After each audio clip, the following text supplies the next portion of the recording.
Well, ladies and gentlemen, sorry for the slight delay. It had nothing to do with the wildfires, thankfully, Ah, but it's post-holiday slowness. Everybody's slow, but welcome to Material Issues. This is episode number 186.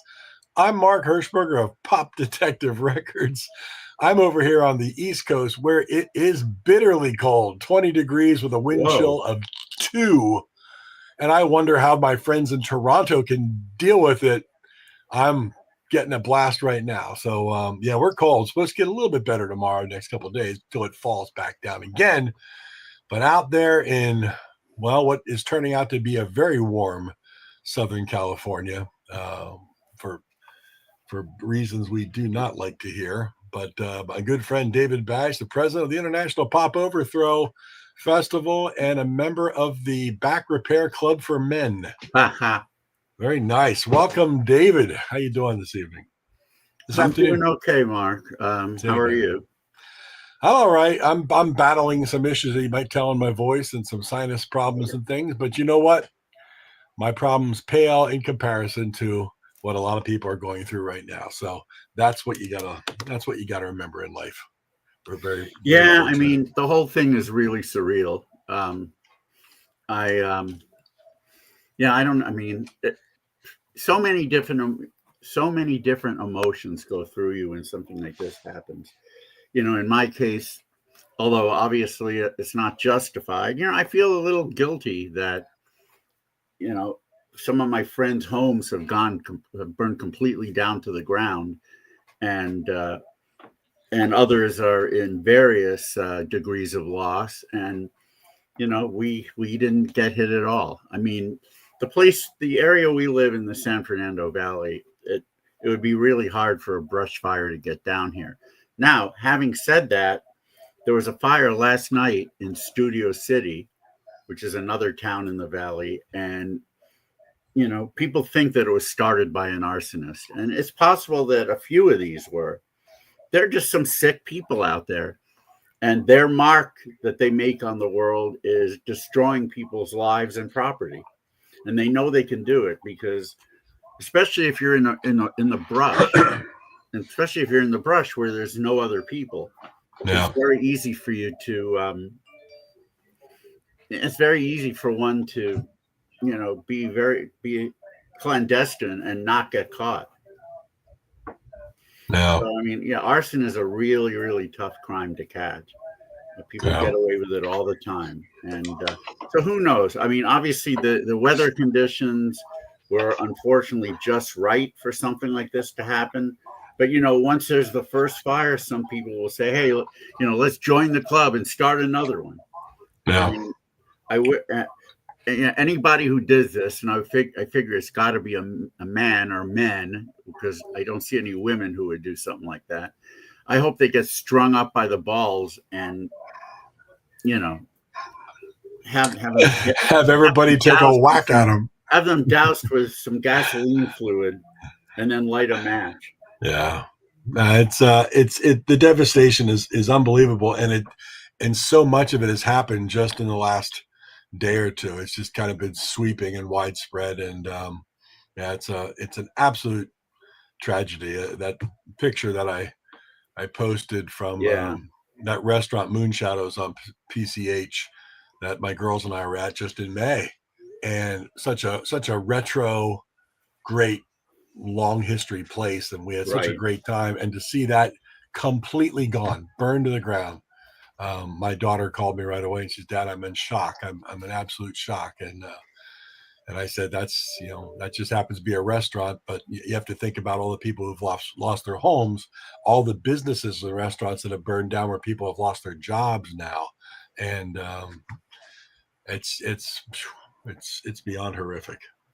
I know. I can't imagine being in the shoes of some of these people. And again, I feel like I would like to help, and I did post something on Facebook yesterday offering some help.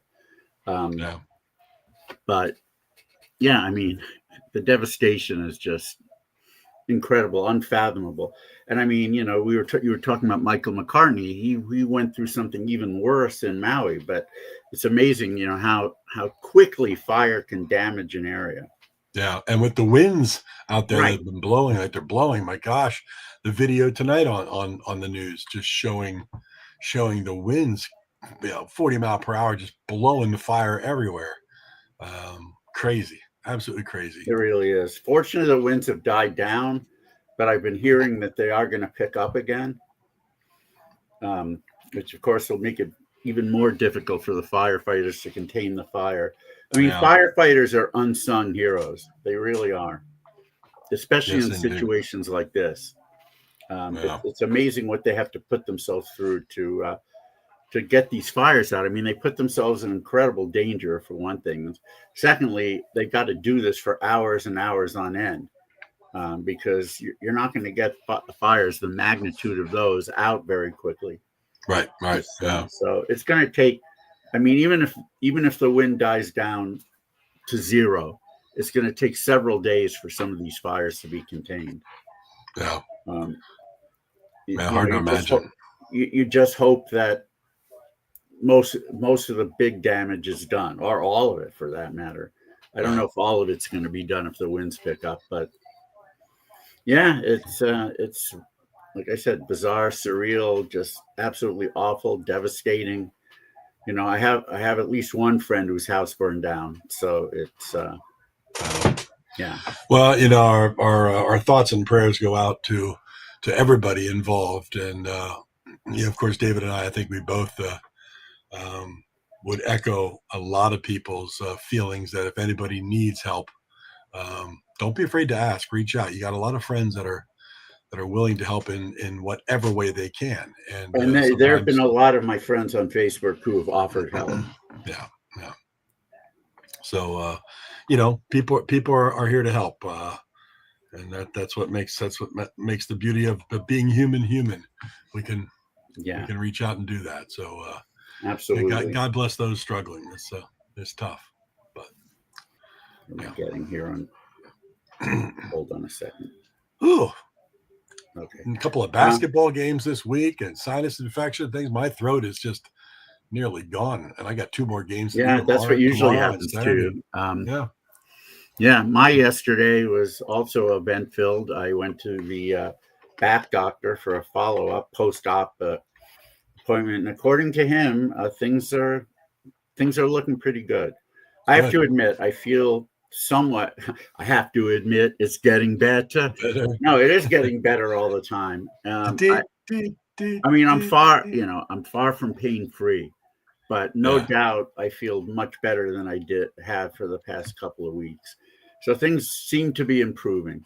Nice. He said, look, you're not 20 years old anymore. You're gonna have a certain level of back pain no matter what I do. But it would have been a hell of a lot worse had the surgery not been done.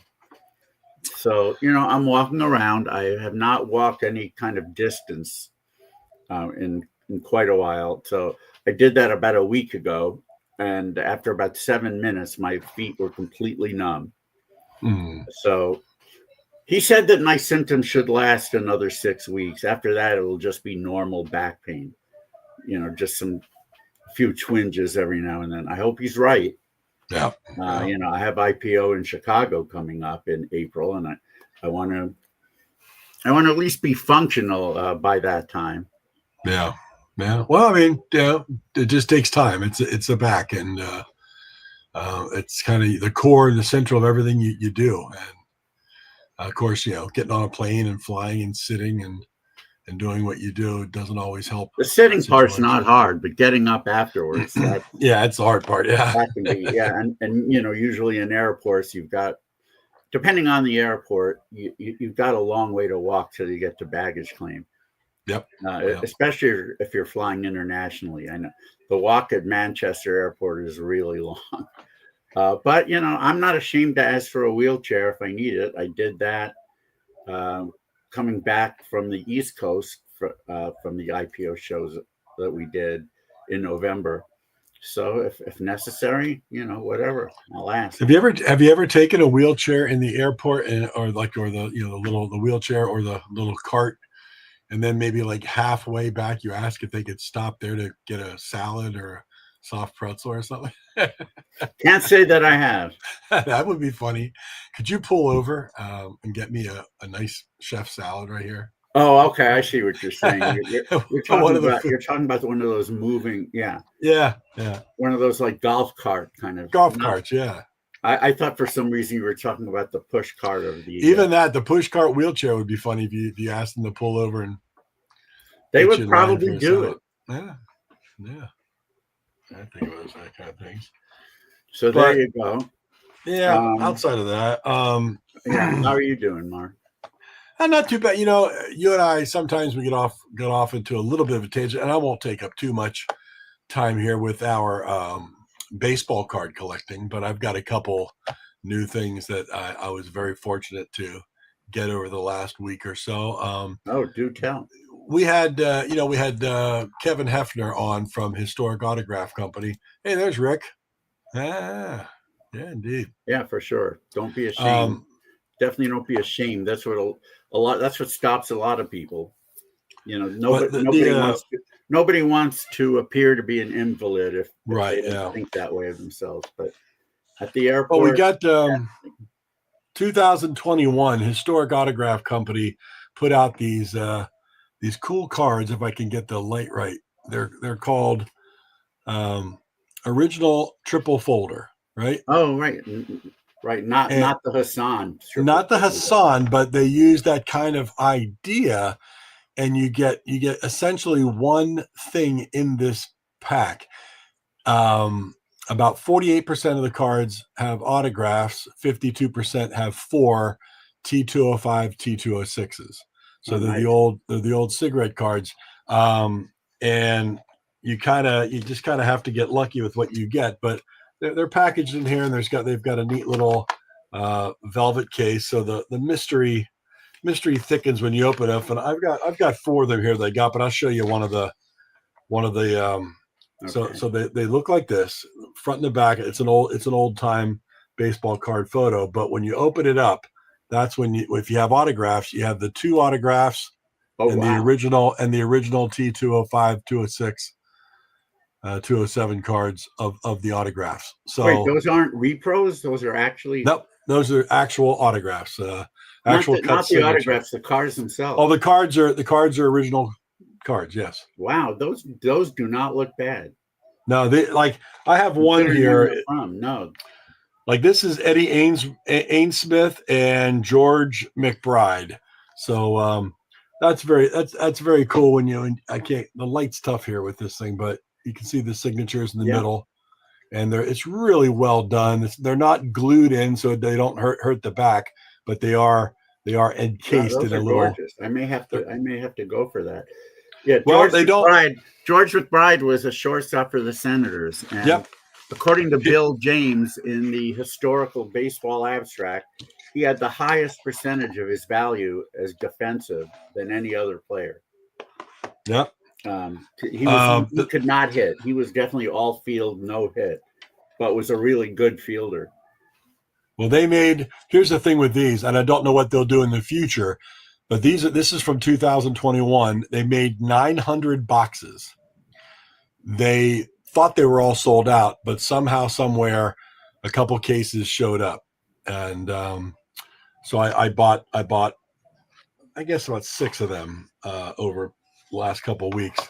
And here's what one of the non-autograph, and what's cool is the non-autograph booklets with the 4 T205, 206s, whatever, they do it by team. So this is for Philadelphia Phillies. So that's wow. So that's what. Well, I see. Wait a minute. You mean Philadelphia Athletics? Athletics, Philadelphia Athletics. Yeah, I see the big A there. Yeah, so I've got another 4 of Philadelphia Phillies, but this is the Philadelphia Athletics, and these cards aren't in bad shape. No, they're not. The one with the Athletics or the Phillies, there's 2 cards that have some creases through them, but even with creases, these cards in any kind of decent shape are really hard to find. Oh, for but sure. to get them totally encased like this is just really cool. Any of the 4 Hall of Famers? I'll guess not. I don't believe so. I've got Oldring, Krause. Oldring. Yeah, Krause. Oh, Harry Krause. Okay. Harry Krause. Hartzell. Topsy Hartzell. Look at you. You're a baseball savant. Well, if you want to stump the bash on baseball, forget it. And Dysert. All right, there's one guy I don't know. So very cool.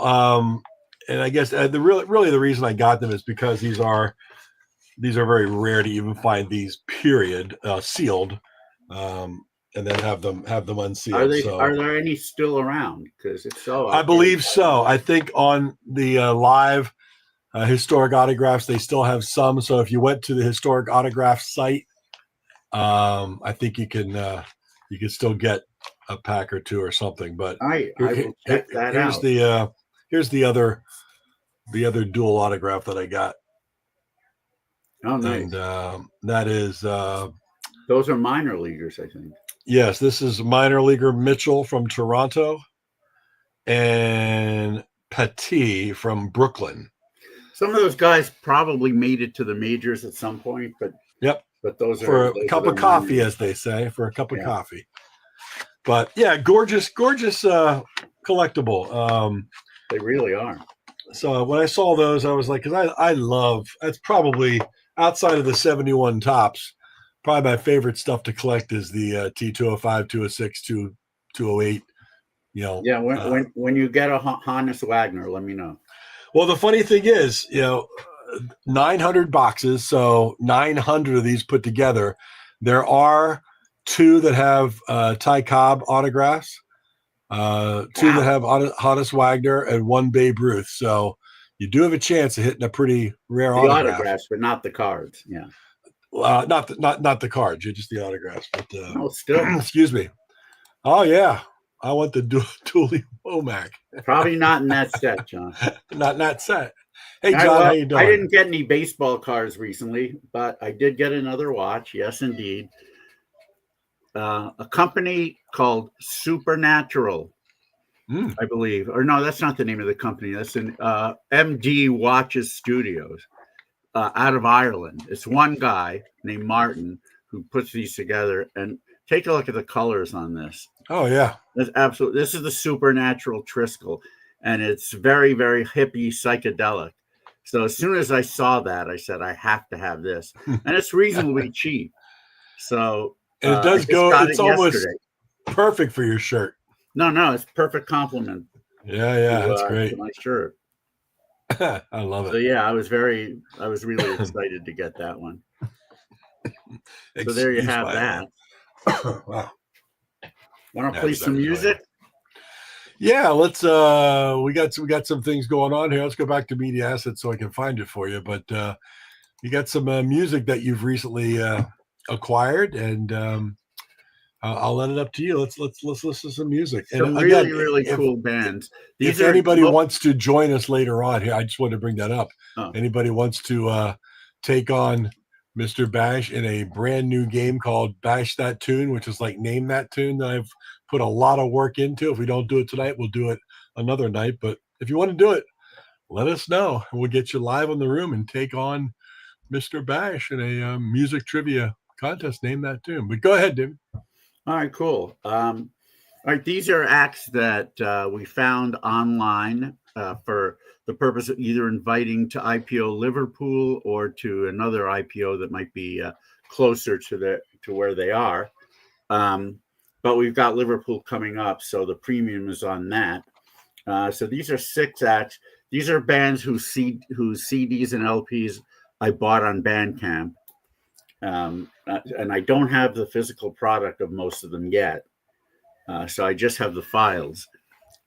But some really great stuff here. Here's a band, and I'll tell you a little bit of a story afterwards. It's a band from Glasgow. Sorry, didn't mean to hit that. Called The Dress Rehearsal. There we go. It's actually one guy named David Milne. He's from Glasgow. He does have a band, but on the record, it's more or less him. And just really, really cool stuff. Strong Beach Boys influence in there. Just wonderful voice, great songwriting. And he had to be the hardest. How did I? Oh, yeah. Their album was reviewed in Shindig, the latest issue with Linda Ronstadt. I tried to find David Milne online. He was the hardest person to find. Get this. It took 2 Google pages. I finally found a page where his uncle had said, the dress rehearsal just did a great gig at a wedding that I attended. And so I contacted that guy, told him that I have this music festival, blah, blah, blah. And he didn't think I was a stalker. He actually contacted his nephew, David, asking for email addresses. He got them. And David and I have been going back and forth via email. And nice. He's sending me his record soon.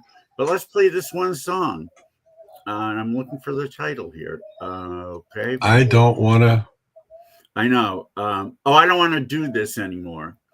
From the Dress Rehearsals self-titled album. Let's hear it. Cool.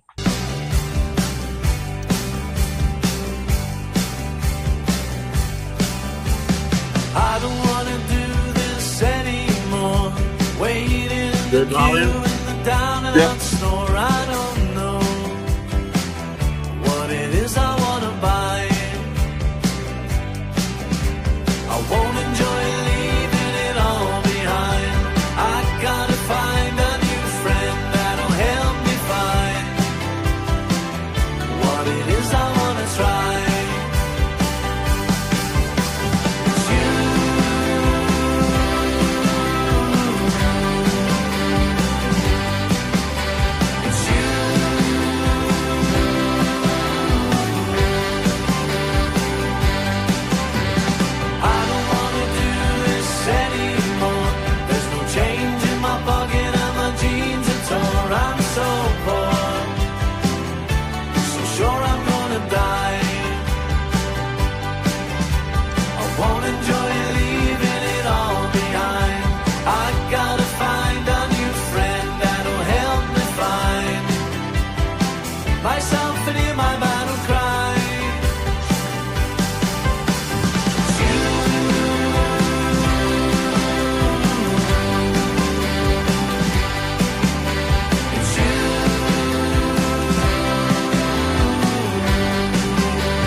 Man. Yeah.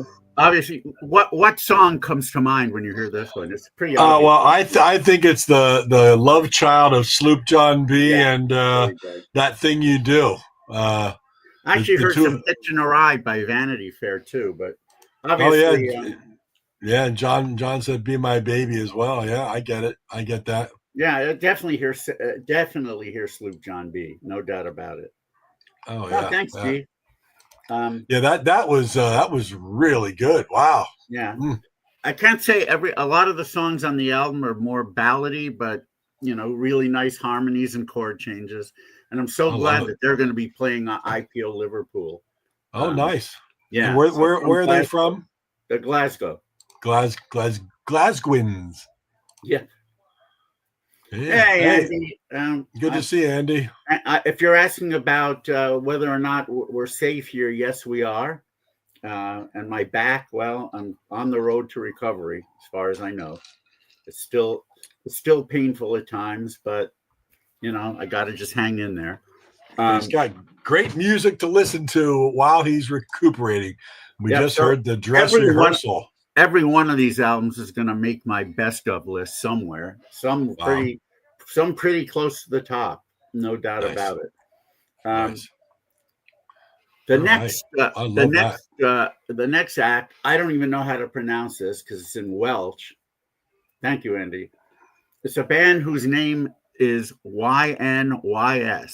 Enos, I don't even know. It means island or islands in Welsh.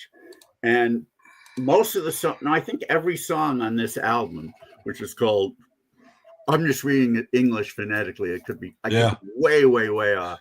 It looks like it's called Das Barth Nos. And so these guys are from Wales.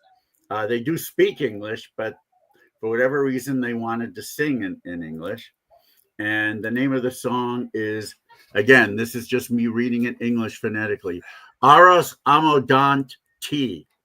I'm sure it's not even close to that, but the song is awesome. So here we go.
Wow. That's really cool. So the whole album is like that. Again, all sung in Welsh. So if you're one like me who cares more about what lyrics sound like, yeah, their actual meaning, something like this should be very appealing. If you're a pop fan and love harmonies and all that. Yeah, it sounded fantastic, man. Really good stuff.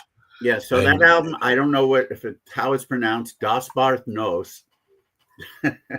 And Aros Amdanati is the name of the song. Again, no idea. Sounds good to me. Andy, if you want to help us out with more Welsh, we'll be grateful. The only Welsh I know is Raquel, and that's it. No, you know Bob, both the Bob, that's right, the French and the singer. Yeah, and the pitcher and the singer. Yeah. Okay, and the grape juice too. They make That's good right. grape juice. Yeah, no, that was really good though. Good find. And see, here's the beauty of listening to Material Issues. I mean, where else are you going to hear Das Barth Nos, and a band from Welshland? You're Wales. not, and I hope they play IPO Liverpool. I'm going to be sending out an invitation. Very cool. Cool find. Cool get. Just found that one yesterday. All right. Here's a band that is from your neck of the woods, from Philadelphia, and they're called Scoopski. I believe that's how it's pronounced. Don't know. Yep, Scoopski at SCOOPSKI. And the album is called Time is a Thief. And I believe it's on both CD and LP. This is the first track from it. It's called Everybody's Guessing. Here we go.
Take a left at the light or right at the far. A sword or a shield is your choice.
some great young power pop. Very much They're so. in Philadelphia. The name of the band is Scoopski, and the album is called "Time Is a Thief."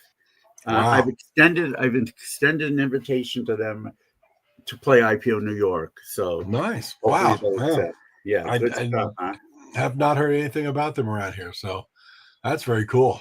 Yeah, very cool. for sure. All right, now we're going to go to Lancaster, but not Pennsylvania. Lancaster, UK, for a band called Ben and the Bends. Ben and the Bends. All right. Oh, actually, Mr. Ben and the Bends. Pardon me. And the name of the album is called Small Wide World. I don't think I have a graphic for that one. Maybe I. Oh, I didn't send you a graphic? Yeah, maybe not. It's easy enough to find. Anyway, the song, this is the first song on the album. It's called Penny Drop. Here we go.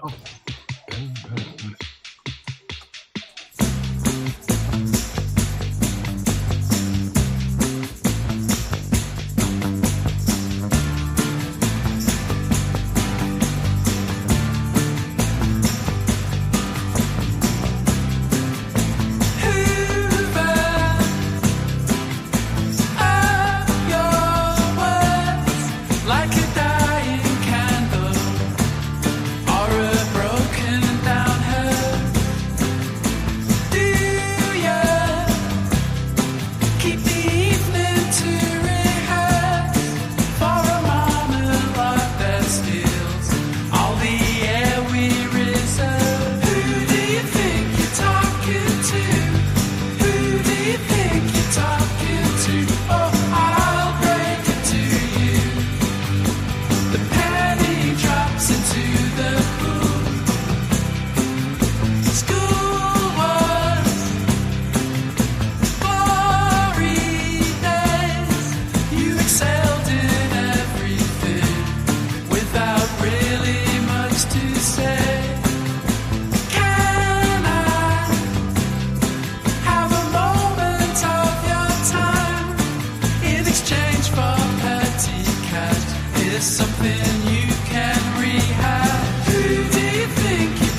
Yeah, Nice. from Lancaster, UK. Lancaster, UK. Mr. Ben and the Bends with Penny Drop from their album Small Wide World. I don't know, that the song vaguely sounds like something a group on Motown would have done. Mm-hmm. Yeah, a little vaguely. It's very soulful in that way. Mm-hmm. So Yeah, I've extended an invitation for them to come to IPO Liverpool, and hopefully they do. That'd be nice, man. Yeah, Cool. it really would. Ben So, and yeah. the Bends. I love Yep. Penny Drop. Good stuff. All right, here we go. Our next act is who currently lives in Oxford, but he's from the Netherlands, and his name is Max Blandjaar, Blansjaar. The album is called False Comforts, and the song is, looks like it's called Anna. Is it Anna Madonna? Okay, here we go. Anna Madonna by Max Blandjaar on the False Comforts albums. Here we are. Anna Madonna, don't pull the plug on me. Don't make me the victim, 'cause it's been a hard few weeks. Oh, I know they pull you in every direction. I know the music gets a little loud. I know that life's a pretty pricey vacation, but don't take it out on me. It's nothing to do with me.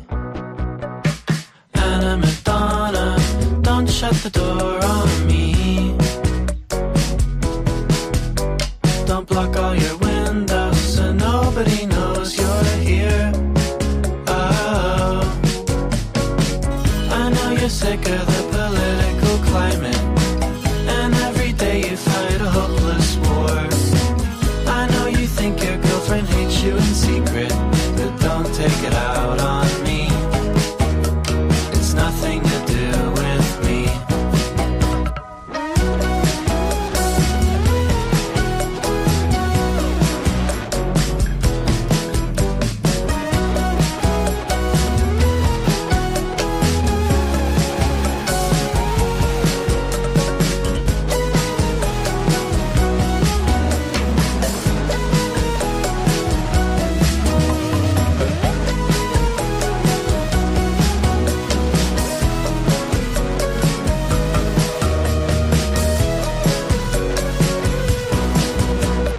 Anna Madonna, you best walk away from me. You're killing me slowly, I'm finding it hard to breathe. Oh, I know you see me as a shoulder to cry on, but I could never carry so much weight. And Mother Earth is an indefinite pronoun, so don't take it out on me. And don't pull the plug on me. Don't take it out on me. It's nothing to do with me. Don't place the blame with me. Yeah, don't pull the plug on me.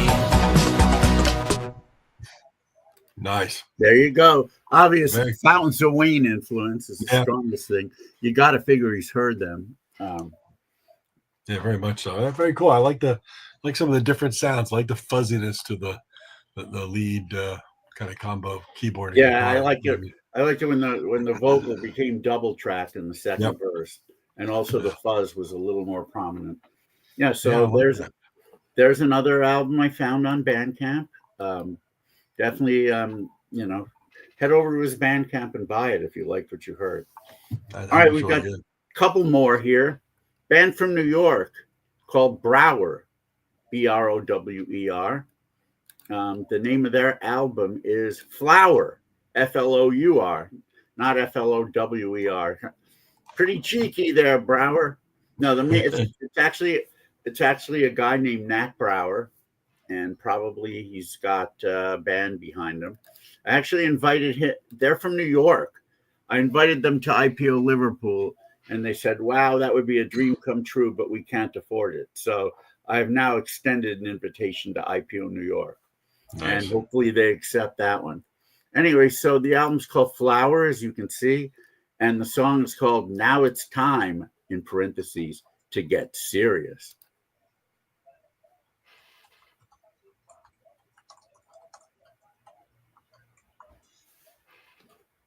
It should be playing. I like Anna the. Madonna, What's don't wrong, pull the son? plug. Well, they ripped off that other band. We just heard Max. Here we go. Here's Brower, and Now It's Time to Get Serious. Sitting in in my kitchen and there's nothing going on except the feeling of unshakable dread. It's not that I would rather be dead, but I get it. Dead rock and rollers, they were out of controllers, living in a world to themselves. It's nice to know what somebody else gets it too. Now it's time to get serious.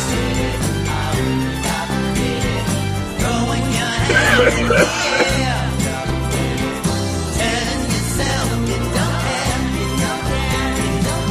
Now it's time to experience something outside your mind. Scared of the world outside.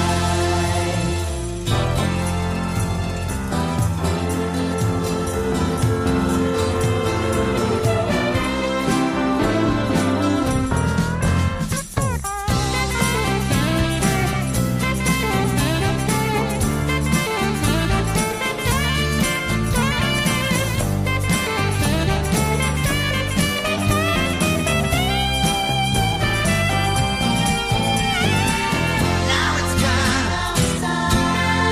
to get serious. Throwing my sandwich away, telling myself I don't care. Now it's time to experience, oh yeah,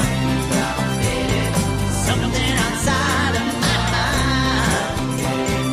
Don't wanna go outside.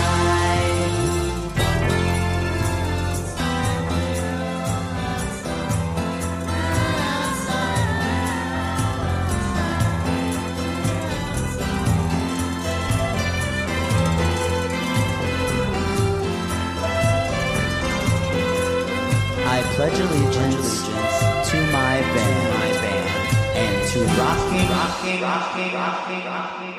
all over Hamburg. Well, That's pretty cool. yeah, hopefully he accepts my invitation. Obviously a fan of the Beach Boys, particularly Sunflower. The bop did it from this whole world. When you hear that in a song, you know you've got a kindred spirit, or at least I do. So hopefully he accepts my invitation to play IPO New York, since it's local for him. And maybe one day he will get to Liverpool. Who knows? Good All right, stuff. so the album's called Flower, and that's one I've already received it. It's LP only. So if you don't have a turntable, of course I could send you the files if you don't have a turntable. Very cool. All right, we got one more. This is a band called The Strange Encounters, and I'm trying to let me see if I remember. I want to make sure I get right where they're from. They're from Berlin. Okay. But they certainly don't sound like they're from Berlin at all. This sounds a lot like American college rock from the 80s. And I mean that in a good way. So the album is called All in the Mind, and the song is called Recognize. So here we go. The Strange Encounters with Recognize.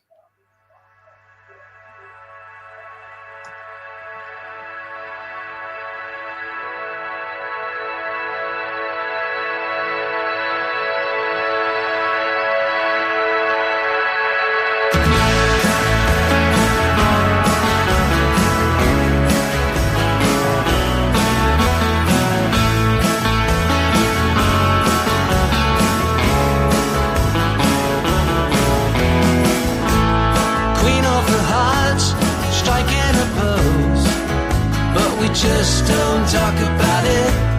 Trying to get close to you's like chasing a ghost. What you talking about, honey? Try as I might, mixed up inside. Yeah, but we just don't talk about it. Just in the portraits up on the shelf. Just seagulls to drop to itself. Oh, do you recognize recognize me? Do you recognize?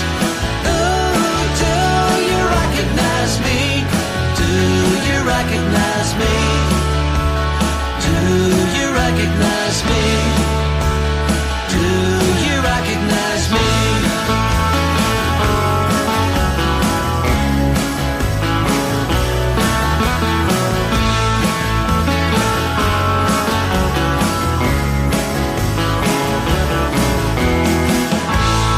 The second round, cars face down. Yeah, but we just don't talk about it. Girl with a postcard, boy with a crown. What you talking about, honey? Try as I might, still rattled inside. Yeah, but we just don't talk about it. Sympathetic souls holding in out of you. But babe, this is all about you. Ooh, do you recognize me? Do you recognize? Ooh, do you recognize me? Do you recognize me? Do you recognize me? Do you recognize me? Blame the cop with a beating heart, hoping the flush would do. But I'm not to convince myself it's true. No chance to see through. No chance to see through. No chance to see through.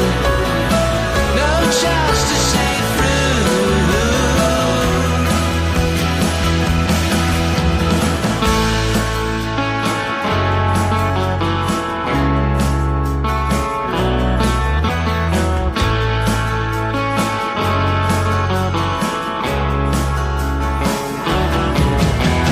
Blame the cop with a beating heart, hoping the flush will do. But I'm not to convince myself it's true. No chance to see through. No chance to see through. Do you think that you do? No chance to see through.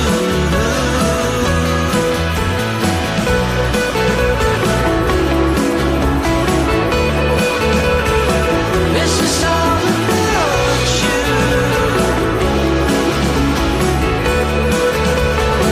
This is all about you. This is all about you.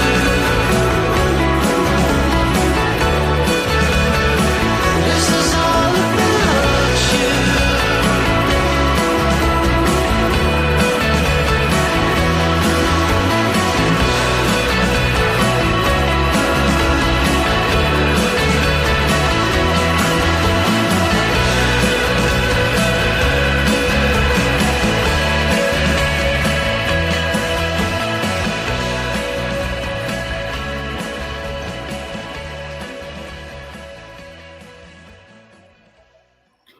There you go, from Berlin, Man. Germany. Certainly not sounding like they're from Berlin at all. No, that wall of sound was something. I love it. No, it's a really cool, really cool band. They're playing IPO Liverpool, thankfully. So Nice. I'm really pleased with that. All in the Mind is the name of the album, and the song is called Recognize. That's a lot of good stuff. I love that. I loved this last one, Strange Encounters. But everything you played tonight, man, it's bang on. So whew. Yeah, and all released within the past couple of months. So that's ha ha ha. Who are you, Jordan Oakes? Yeah. Hey, here, fun fact. Yeah. I catered a Terry Nunn concert and set up her dressing room, and she came in while I was setting up all her stuff from the rider that she wanted, and asked if I minded if she changed her clothes while I was there. Yikes. And as a 20-year-old, what was I going to say? Or 21-year-old, whatever. No, Okay, please so don't. then what happened? She just proceeded to change as I set up all her food and things. So,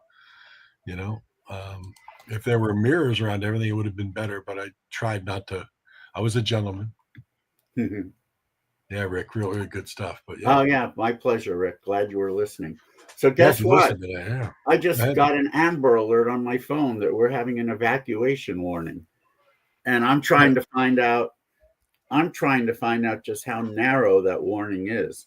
And I've got I've gone to I've Googled it. It says County of Los Angeles evacuation warning.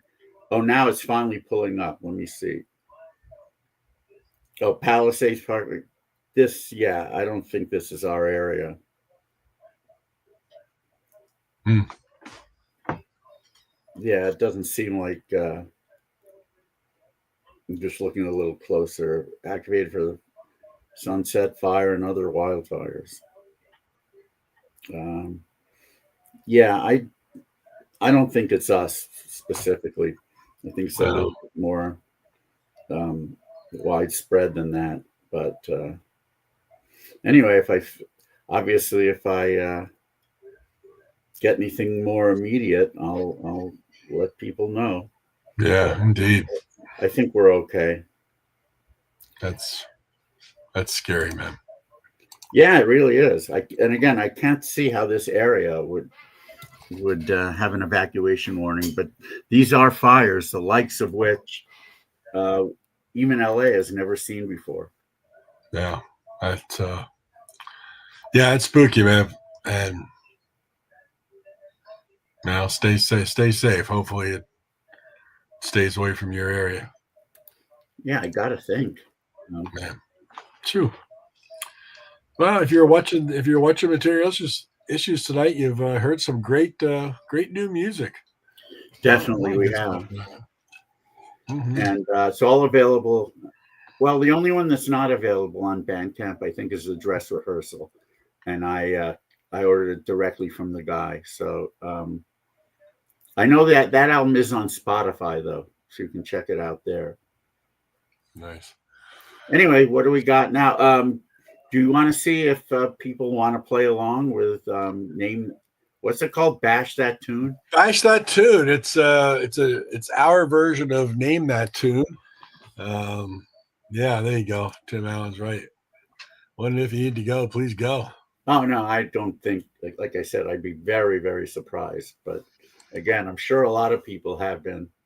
So yeah, if anybody out there watching wants to take on David and Bash That Tune, which is a Name That Tune type game, let us know. We'll bring you in live on Material Issues. If not, we'll save it for a future episode when somebody I assume John Borak will. I don't know if he's still hanging with us. Now we'll see. John, if you're still there, play along, which means that we are going to be texting our answers in. No, actually, you won't have to. Really? How so? The way it's going to work is going to be very much like Name That Tune. So you'll alternate picking years. The years will go from 65 to 80. So like if it's your turn, John said he's got to go. If it's your turn, David, you would say, I give you one clue. It's just one kind of general clue. And you can say, I can name that tune either immediately and get 8 points if you can name it without hearing a little clip. Or you could say, I can name that tune in 4 seconds because you have a choice. 5, 4, 3, 2, 1, whatever. Oh, wait a minute. So do we hear a clue and then we decide if we can name the tune? I'm going to tell you a clue. If you can name the track from just that clue, you can say, I'd like to name that track without even hearing it. You can get 8 points. 8 points just for doing that. Or you can lose 8 points because we're going to go positive, negative. So if you're wrong, you lose. There's a risk there. Sure. You have a choice of 5 seconds, 4, 3, 2, 1, of course, is there. So if you could say, I can name that tune in 3 seconds of hearing the first 3 seconds of the track. But if the other person thinks they can do it better, they can say, I can name that tune in 2 seconds. Oh, I see. So basically we need more than one player then. Yes. Got to have more than one player. Oh boy. I don't think we may not get another player. We may not get another player, but we'll keep advertising it for future episodes if we have to. We'll do it. It'll be fun with somebody else playing with you because you can play. It's very much like Name That Tune. We should give people advance notice to see if they want to play. Mm-hmm. Wait a minute. Oh, all right. John, you coming in? Let me send you. We'll talk to him live here. I'm going to send a link to the studio to Mr. John Borak. You've seen him here before. You know him. You love him. You've bought his books. Let's see here. Let me compose a new email. I believe this is it. I'm going to say link. Boom, boom. And send this off. And we'll see if John pops in. On its way, Mr. Borak. Nice. I will keep a running score. All right. So in this case, we do say the answers. We don't text them. That's right. Because what you'll do is you'll say, I can name it in 3 seconds. And if John thinks he can do it in 2 seconds, he'll say that, or he'll tell you, go ahead and name that tune. You'll hear 3 seconds of the very beginning. It might give you not much because it's the first 3 seconds, and then you have to name it based on that. If you can't do it, going to be tough. You lose the points, and John can actually chime in and do it. And here he is, Mr. John Borak. Hey, guys. Himself. Hey, John. Good to see you. Oh, it's good to be seen, David. It's been a long time. What? So, Mark, 4 or 5 days? we alternate who goes first then. Yes. And of course, with the guests, it will be guests first. And if you guys want to keep a little check mark as to what year's been called, because once you ask for a year between 1965 and 1980, we don't repeat that year. So I am going to. So, John, if you didn't hear me while I was just explaining to David, it's very much like Name That Tune. I'm going to read, you'll pick a year. I'm going to read one generalized clue. If you can name the track that I'm talking about from just that clue, you can say, I can name that track, name it. If you do it without hearing any music at all, you get 8 points. If you're wrong, you lose 8 points. Now, you can have a choice of 5, 4, 3, 2, or 1 second. So if you think you can name that tune in 3 seconds, you say, I'll name it in 3 seconds. If the other person doesn't think you can, they'll say, name that tune. You're going to hear 3 seconds, and you got to name that tune. If not, the other person can say, I can do it in 2 seconds. And you can alternate. How many points do you get for seconds?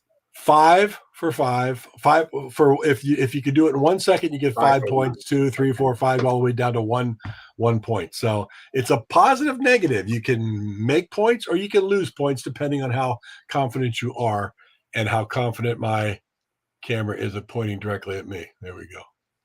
I've so you know, I've got about 15 minutes and then I have to go. But all right. I should be able to make a big enough fool of myself in these 15 minutes. So, John, your voice sounds like mine. Yeah, ever since I had my little accident thing and hospital stay, my voice has been kind of a little bit raspy. Well, how you feeling right now, my friend? I'm doing okay, hanging in there. Good. Getting better as each day goes by. Nice. Well, prayers are with you. You know that. Great. We're always thinking of you. All right, you're the guest, John. So 1965 to 1980. Give me a year. I'll take 1980. Ooh, right off the bat, 1980. All right, let me get to 1980 here, if I can. All right, so here's the clue. This is coming just to John right now, and he can tell me whether he wants to answer it right away or how many seconds it would take him to get it. 1980, the chart position on this for 1980 was number 17 in 1980. For the year ending? For the year ending number 17. The songwriter, high on LSD when he wrote the lyrics. It was a beautiful day. I took acid, wrote the words on the way down from Houston to Austin. The lyrics tell the story of a condemned criminal on the run to Mexico.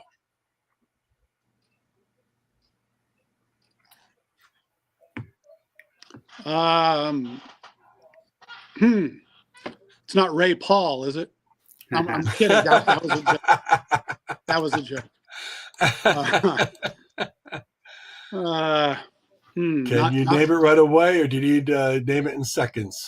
Let's do 2 seconds. Ooh, John says he can name it in 2 seconds. And I say Probably name can't, but why not? it. I say name it. David says name that tune. Are you ready, John? I'm going to play you 2 seconds of this track. If you can name it, you will get, how many points is that? That you'll get 2 points. All right? 500. Wait, 2 seconds is only 2 points? Yeah. Oh, no. 2 seconds is 4 points. 4 points. Yeah. Sorry. Yeah. 4 points. There we go. 2 seconds from this track, number 17, 1980.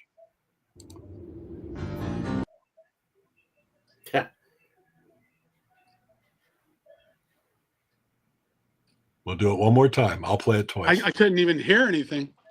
Did you hear anything? No. I'll turn it up. David, did you hear it? I heard it faintly, yeah. You ready? I think so. This is the first 2 seconds of the track. Here we go.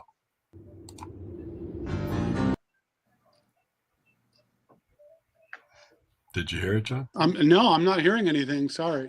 I'm hearing like what sounds like squeaking and crickets, but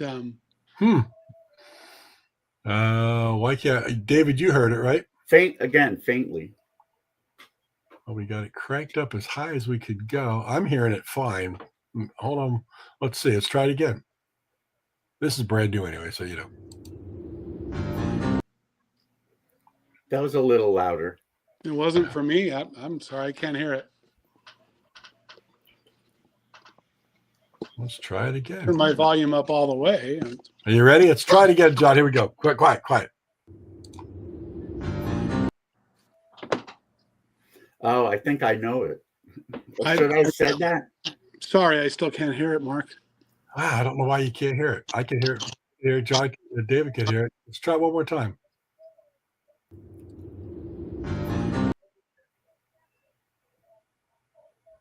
Did you not hear it again? No, all I can hear is like it sounds like squeaking and very super faint. Can That's you hear weird this? that I am hearing it. John, can you hear this? No. Yeah, it's not coming through on your end for some reason. Yeah. I heard that reasonably fine. Should I leave and come back? Yeah, try that. Maybe you're. This is going well so far, isn't it? No, we're figuring this is brand new. Wait, I got it too. Tim Allen knows it. Paulina Angel knows it. John can't hear it. John can't hear it. Come on back. Go out and come back in, John. Same link. Same link. Yeah, same link. David's already confident that he knows it. I think if John hears it, he's going to know it. And this is for 4 points or minus 4 points. Or 0 points if you don't guess. Yeah, here we go. John, testing 1, 2. I can hear you fine. Try it again. Here we go.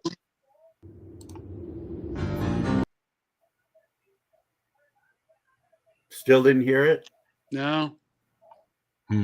That's really odd. Your volume's turned up? All the way. Yeah. Wow. Don't know. I don't know what to tell you. I guess we're gonna have to do this again. Do it again. Try one for. Well, you know what? Can I just try a different year? Now, hold on a second. I just want see. I'm going to play just a random piece of music here and see if you even hear this.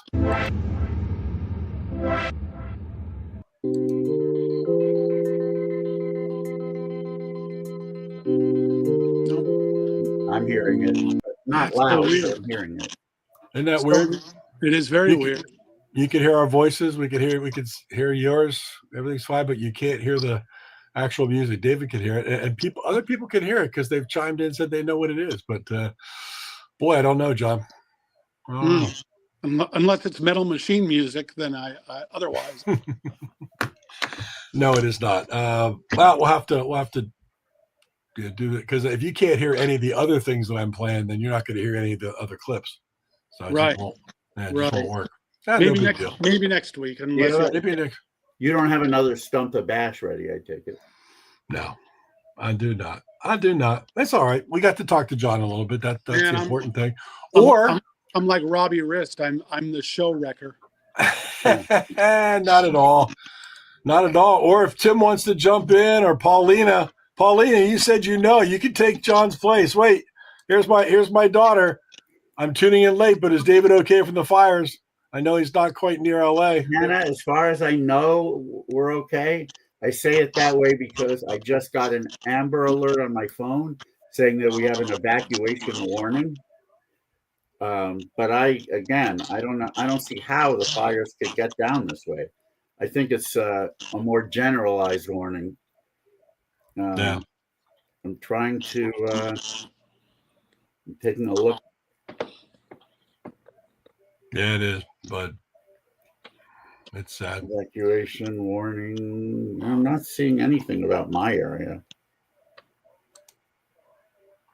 Paulina, don't type it in the text messages. Everybody sees it. I guess we can play with her, but then you have to bring her on. Yeah, Paulina, you'd have to send me an email. I could bring you on live if you feel like it. Send it to markwayne61@yahoo.com if you want to. We'll bring you on live, and you can play live via video if you feel like it. How do we determine who gets these points? What's that? This point of this year? We can throw this particular year. question. We can throw this year out, and we got All plenty right. of other years. Then you want me to say what I think it is? Yeah, go ahead, because Paulina's already put it. I thought it was "Ride Like the Wind" by Christopher Cross. It was "Ride Like the Wind" by Christopher Cross, number 17. Yeah, I don't know why John can't hear song that. I actually know from that here. Wow. John, could you hear you could hear the regular music that David was playing? Yeah, I could hear that fine. Yeah, boy, sounded really good. But now, Weird. for some reason, I know it's bizarre, huh? Yeah. Christopher Cross just released a Christmas album. Is this a joke? Oh, here we go. No, it's not a joke. I was waiting for the punchline. No, that is the punchline. I actually got a copy of it in the mail to review. Wow. Really? Who put it out? I don't know. Okay. I don't remember, honestly. No, I believe you. I didn't. I'm sure Mr. Schnee has it. Wow. Did it just show up at your doorstep? It did. Believe it or not, just showed up at my doorstep. Oh, very cool. But it sounded like there was a joke coming. Christopher Cross with the Christmas album.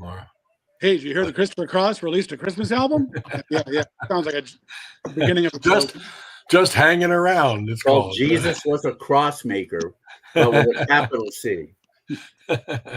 Cross is to bear. I'm sure I would have gotten quite cross if I would have listened to it. Oh, here's another one. There's another Amber Alert. This one, right? This is live. Oh, disregard last evacuation warning. It was for Kenneth Fire only.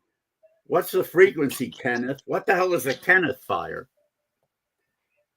There was a frequency. Hold on, Tim. I'm going to see if I should still have your email address here. We'll bring Tim up. He's gonna try to play.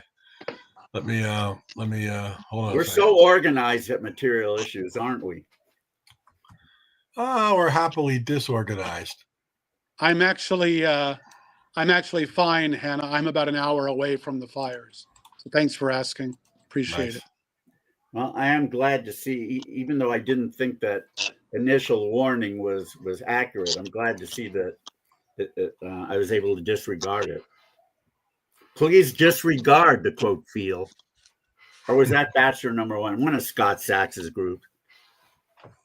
Don't remember the track. Tim, I sent the link off to you.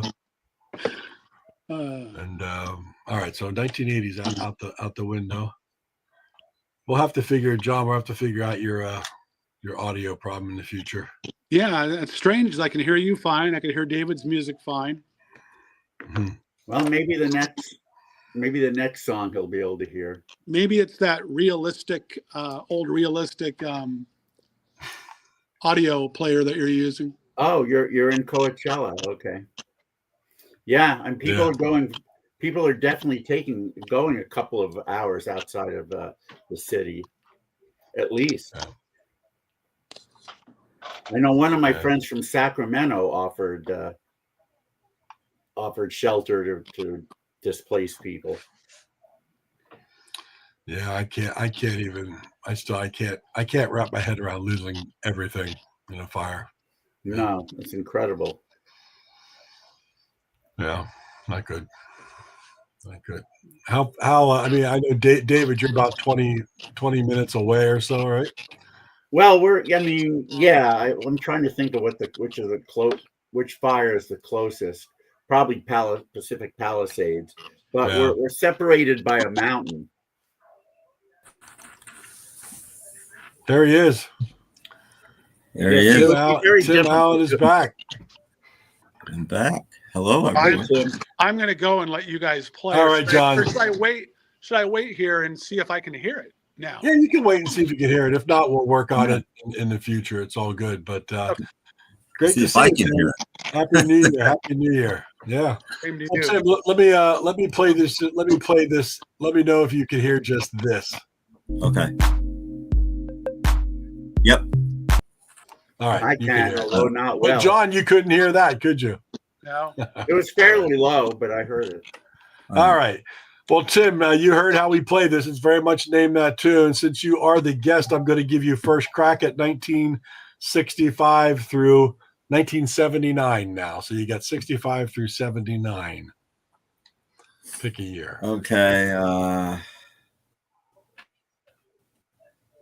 go 1979. Oh, it's 1979. I'm going to write that down. All right. I'm going to give you one clue. If you can answer it right away from that clue, you'll get 8 points. If not, you tell me whether you can get it in 5 seconds, 4, 3, 2, or 1, and the points go up and down accordingly. Here we go. This was chart position number 74, year end for 1979. Desmond Child said of this track, Paul wanted to write a good disco song, and I decided to help him out with that. Paul started to write lyrics, chords, and then I played the song on guitar and I said, okay, we'll do something to improve it and make it a really good song.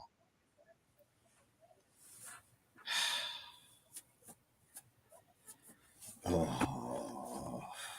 If you can get it right away, it's 8 points. If not, let me know if you want to take a stab at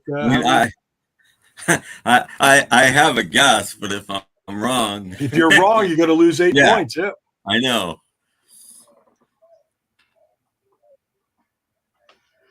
I'm going to take the guess and try to lose 8 points. Why not? All right, take the guess. Well, my guess would be Good Night Tonight by Paul McCartney and Wings. Tim, you have lost 8 points. Oh, wow. I figured I did. thought that's what it was, too. I figured I did, but, you know. Now, I might have taken a chance on guessing that also. Yeah. You've lost 8 points. David, I'm going to give you a chance to get some points. The higher point value will be if you do it in 1 second. Of course, lower point value to 5 seconds. Let me know if you want to take a shot or you want to move on to your next choice of year. All right, so if I say I can name that tune in 3 notes, I'm then committed? Yes. If you say I want to do it in 3 seconds, you can pick up 3 points, so you can lose 3 points. You're already ahead by 8 points because Tim is at -8. Yes. No, I'm not good. You could do 5 seconds and only lose 1 point if you didn't get it. Nice 1979, and there was nothing in the verbal clue that made me confident. Again, I thought it was Good Night Tonight also. Yeah, so very good. It was not Good Night Tonight, but I'm going to play 5 seconds and see if anybody's playing at home. Yeah, I'm saying no. I don't want to guess. Yeah, Dave's not going to do it. But here's 5 seconds of this track from 1979. See if anybody watching at home can get it.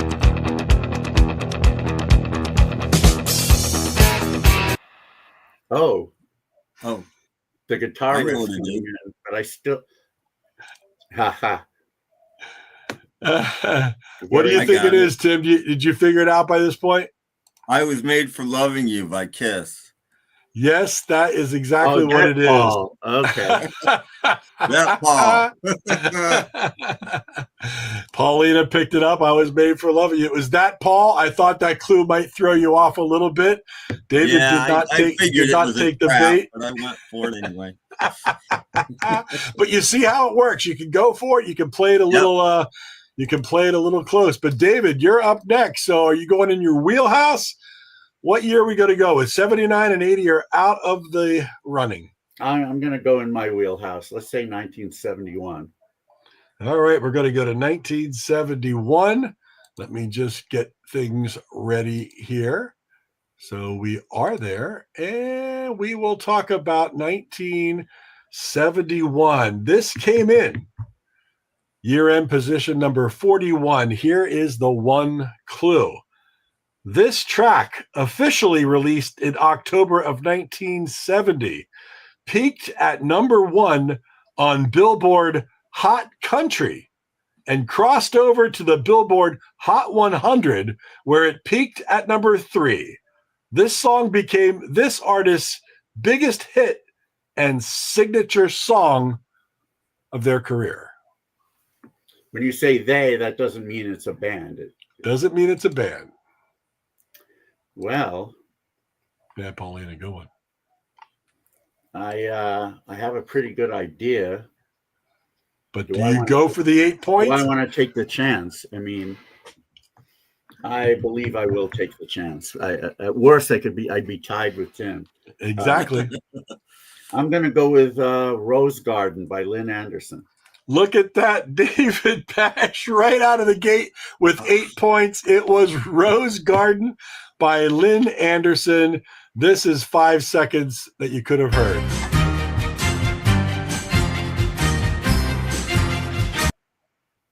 I might have been able to get that in one note, certainly in 2. But you took the chance, and now you're up by 16. Tim, this game's right out of the gate. It's all right. It's all right. See, now David has plenty of room to strategize now. Yes. You know what I mean? That's the problem. So you're going to have to go. What is your next year? 71, 79, and 80 are out of the running. 65? Yes, 1966. Ooh, 1966. Going back to Indiana is not the clue. All right, 1966. Here we go. I'm all set. This came in at overall year-end chart position number 3. Oh, not. Yeah. All right. Well, you've been given a gift here, Tim. Yeah, number 3. You got a gift. Here is the clue. This track, originally intended for the Spinners, was instead given to this singer as the anguished lyrics about a man lost in the misery of heartbreak. Sounded good to him. Oh. The anguished lyrics about a man lost in the misery of heartbreak resonated with him. This probably wasn't that big.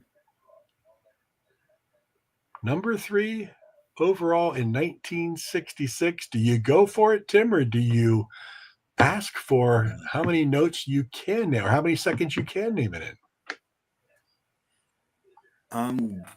I'm not going for it because I have one vague guess and I doubt I'm right. So what is your strategy? Do you take 1 second, 2, 3, 4, or 5? I'll go. I got to get some point. I try to get some points. I'll 2 seconds. Oh, 2 seconds. David, your response. Can you do it in 1 second, or are you going to tell Tim? I can do it in 1 second, and I'm wrong. I lose 5, right? If you lose 5 points if you can't do it in 1 second. And remember, it's the first second of the song. You know that the first second may not be enough, but on the other hand, it's a very big song. But I want to give Tim a chance to come back, so I'll say name. All right. Here we go. 1966 chart position number 3. This is for 2. 2 seconds worth. This will be for 4 points. Make sure I get the right one here. Are we ready? Are we ready, Tim? Here we go. Yep. Wow, I know what it is. I didn't think it was that big a record. Is it? Here's my guess. I don't know if is it What Becomes of the Broken Hearted by David? Is it David Ruffin? Oh, I got the wrong artist. Don't use the word David. Okay. Jimmy Ruffin. There we go. I'm going to give it to him. That's 4 points. Tim, that brings you back to -4. Yeah, I That's did not know exactly that. right. That was based on your clue. That's who I thought it was, but I did not think it was number 3.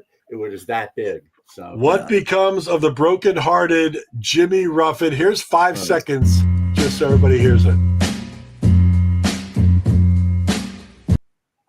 there's That not. would have been There are no changes at all. no changes at all to help you out. But once you get to about 2 seconds, the next few don't really.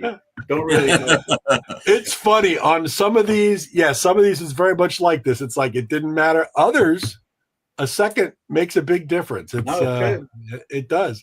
Well, Tim comes back with 4 points. The score is now David at +8. Tim's at -4, but he's cut the gap. David, it could all change with your next selection. I'm going to go slightly out of my wheelhouse. Oh, to a year that I haven't done before. 1976, my high school graduation year. oh, you'd think this might have even been your song that you danced to. Probably not. No. Here we go. 1976. This chart position ended up at number 55. Yeah, he gets 3. I get 55. Okay. It's all random. Here we go. This song is told from the point of view of a man jinxed from an encounter with a stray cat with evil eyes, and his discovery that the psychic medium who helped him sought to break the curse was actually the one responsible for the curse in the first place. That should be enough.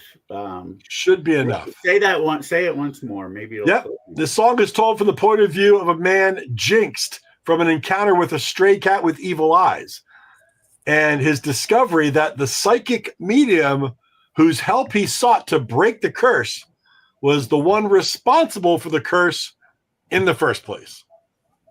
That should be enough. 1976. It's not for me. I think I know it. Oh, pressure. I think I don't, but I also think that I might. I also think that I might be able to get it if I can hear a few seconds of it. All right, I can name that tune in 4 seconds. Hey, Dusty. Tim, he said he could name it in 4 seconds. Will you better that?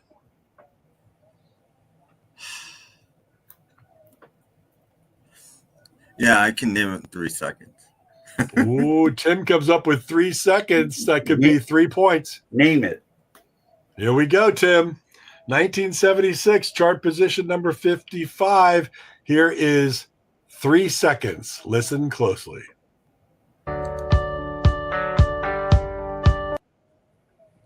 It's Devil For Woman 3 by points, Tim. Richard. Devil Woman by Cliff Richard is absolutely correct. Tim is now at -1 with Good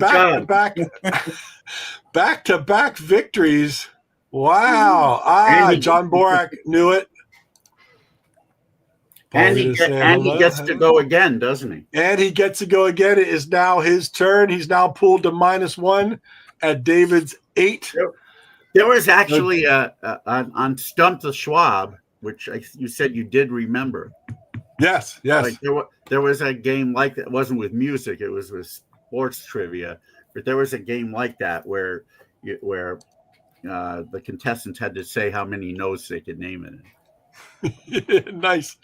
Go, Tim. What about me?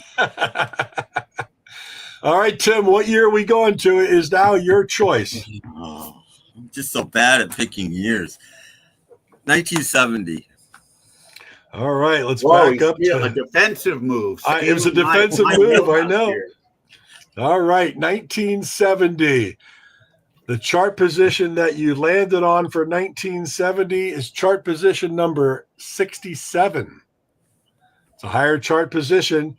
Here is the clue.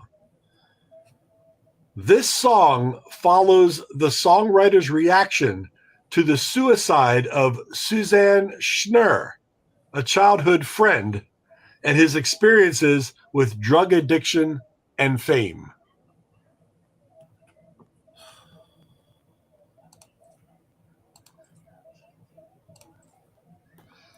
(1970) chart position number 67. This song follows the songwriter's reaction to the suicide of Suzanne Schnurr, a childhood friend, and his experiences with drug addiction and fame. Can you name it outright, or do you want to take some seconds? No, I'll do 5 seconds because I'm clueless at the moment. Tim says 5 seconds. He can do it in 5 seconds for 1 point. Yep. Can you better that, David? I can name it in 4 seconds. Ooh. Go ahead. Tim, he says 4 seconds. All right. David, here you go. 1970, chart position number 67. Here are your 4 seconds.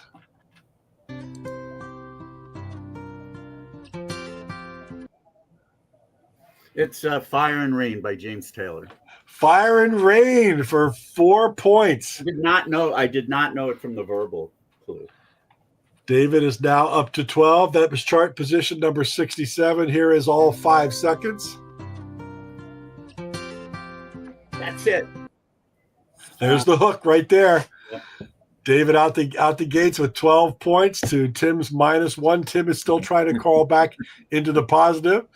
David, it is your turn. Pick a chart, pick a year. All right, I'll pick a 60s year also. Let's go with 1967. 1967. All right, let's back up here. Your year-end chart position for 1967 is not too bad. It's number 31. 31 for 1967. Here is the clue. This popular song, written by Eddie Miller and Robert Yount in 1949, has been covered many times by artists such as Dean Martin, the Everly Brothers, and Patti Page. This artist's version has the distinction of holding the #1 spot in the UK from March to April 1967, preventing the Beatles' Penny Lane Strawberry Fields single from reaching the top spot. Wow.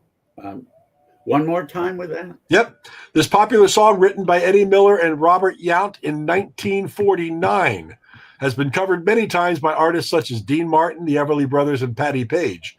This artist's version has the distinction of holding the #1 spot in the UK from March to April 1967, preventing the Beatles' Penny Lane Strawberry Fields single from reaching the top spot. Man, I'm going to kick myself once I hear it, because that should be enough for me, but it's not. So Can you name it? I can't do it with a clue, but I'll take a shot and say I can name it in 4 notes. Oh, 4 seconds. 4 seconds, Tim. Can you better it? I have an idea what it is, but I'm not sure enough to. You can make David go for it with 4 seconds, and he'll get. Yeah, go ahead, David. He'll get 2 points if he is correct. David, here it is, 1967, chart position number 31. Here are your 4 seconds.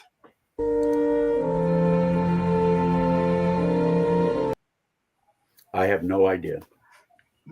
David, you lost 4 points. Tim, can you pick up 4 points by telling me what the correct answer is? Nope. Tim is out too. So David loses 4, putting him back to 8. The correct answer was Release Me by Engelbert Humperdinck. Again, that's another one I didn't think was that big. You know, that was my guess, and I had it in mind too. Actually, I didn't even recognize it, but that was my guess. Yeah, I had it. I knew it. I had it in mind also, but I didn't think it was that big. So that's two that I didn't think it was. Here's the first five. Here's the whole 5-second clue. Had you listened for it?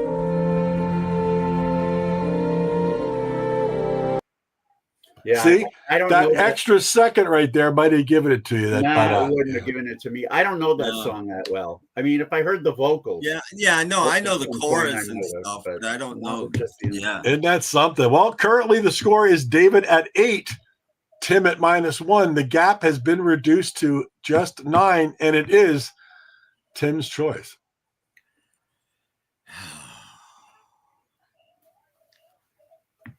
1978. How many more do we have, Mark? 1, 2, 3, 4, 5, 6, 7. Oh, we're 8. doing all the years. All right, Yeah, we're doing all the years. So we've got like 8 more years left after this.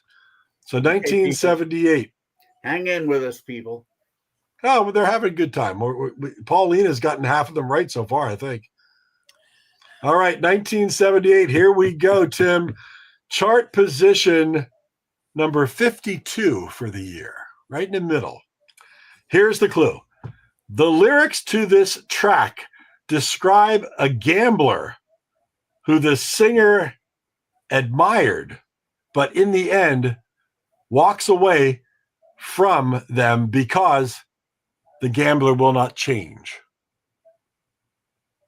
The lyrics to this track describe a gambler who the singer admires, but in the end walks away from them because they will not change.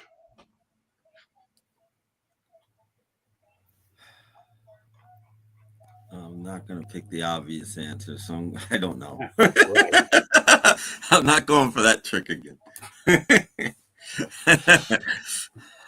Are you going to take the seconds? Yeah. 4 seconds, because I don't. 4 seconds for 4 points, David. It's on you. Can you beat 4 seconds? If I get it wrong, I lose 3 points, right? If you get it wrong, you leave. Yeah, if you did 3 seconds, you would lose 3 points. If not, you could make Tim name it in 4 seconds, and he could win or lose 4 points. I can name it in 3 notes. Three notes, seconds, Tim. Sorry. 3 seconds. Can you beat that, Tim? No. All right, David, for 3 points or 3 points. Here's 3 seconds. 1978, chart position number 52. I think you're all over this. Here we go.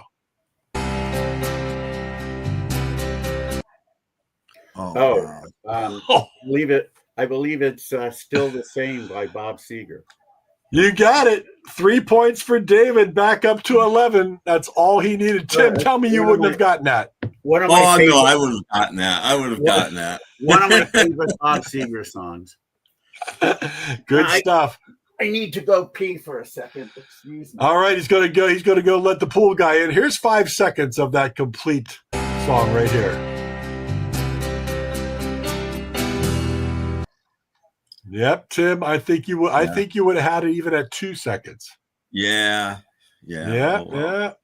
Currently, the score stands at David at 11 to the positive, Tim at -1. Tim's still trying to dig his way back out. As soon as David gets back here, we will go on to David's choice. But some of these, all it takes is just hearing that little bit, 2 seconds, and you got it. I wasn't sure whether David was going to get that or not, but he bounced back. Hey, Tim, thanks for playing along with us tonight. We wanted to do something fun this evening, and it's my pleasure. I just didn't want to embarrass myself again, but apparently I'm going to anyway. So you're a glutton for punishment, but you know what? It's fun punishment. There's nothing but good times going on here. Oh no, absolutely. It's all good. And David's on his way back. All right, Mr. Bash, it's going to be your choice. What's the score now? David, you are at +11. Tim's at -1. He's still trying to dig himself out, so the delta is 12 points. All right. Do I want to pick another wheelhouse here. Yeah, I'll do it now. 1972. 1972 is on the board. All right, here we go. 1972.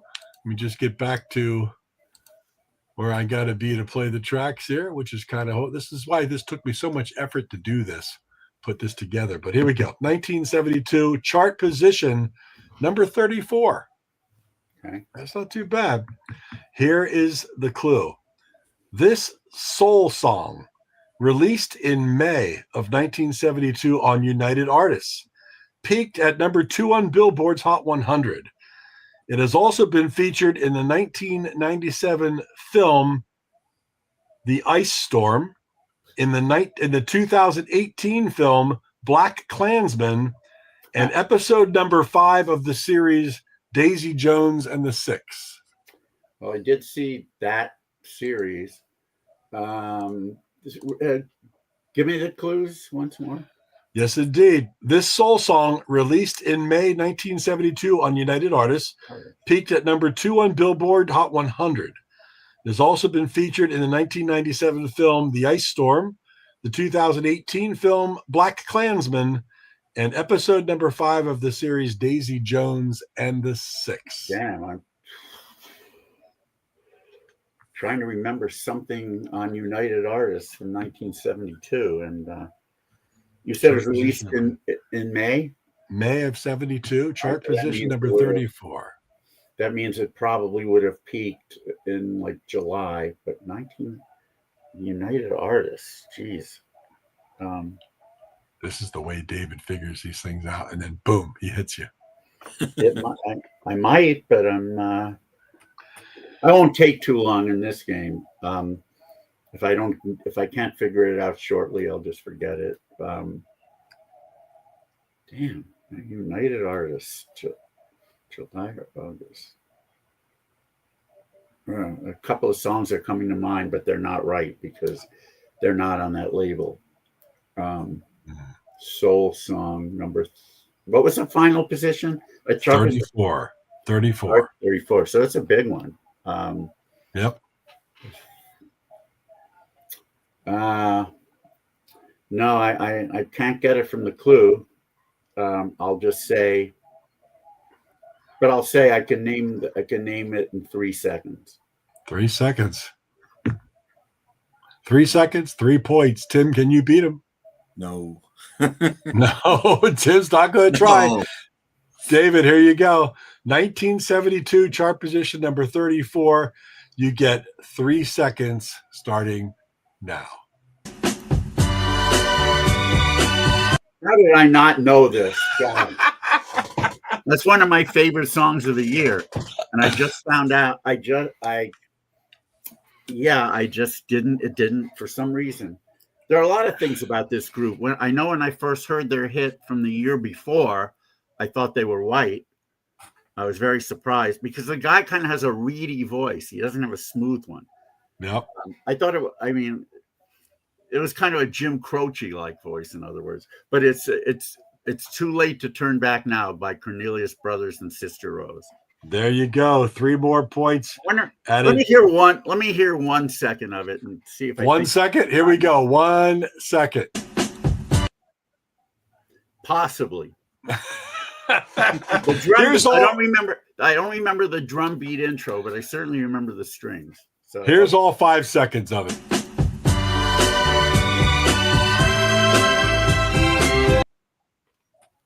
That would have given it to either one of you right there. Most definitely. Would you have known? All right. Based on that, I knew the song. I couldn't think of the artist. Oh, yeah. That's half the battle. I mean, Yeah, Cornelius Brothers and Sister Rose. Yeah, half the battle. All right, Tim. David's at positive 14. You're at -1. Let's see if you can pull yourself out of the negative. What year would you like to attempt? I'm losing track of what years we've gone because I haven't been writing them down. Have we done 73? Well, I haven't either. We have not chosen 1973. Want to go there? I'm going into Dave's world. And also, we haven't 1977. Yep, true. True. And what are the years in the 60s we haven't done? Well, we've done 67 and 66, so we need 65, 68, and 69. Okay. And Tim chose 73. Okay. Yeah. 73. So here you go, Tim. This is a little, I mean, I won't give you any more hints to it, but this is chart position number 78 for 1973. So it's up there. Yeah, it's up there. Listen to the clue. This track, originally written and recorded by Huey Piano Smith in 1957, recounts the predicament of the singer who would like to approach a woman he sees in a club, but due to his musical ailments, he is unsuccessful. I'm going to go for the 8 points. Here we go. You're gonna get him, Tim Allen, 8 points, could turn everything around right here. I think it's the Rockin' Pneumonia and the Boogie Woogie Flu by Johnny Rivers. Look at that. 8 points for Tim Allen. He is now at positive 7. 1973 chart position number 78. Here is 5 seconds worth of Rockin' Pneumonia and the Boogie Woogie Flu.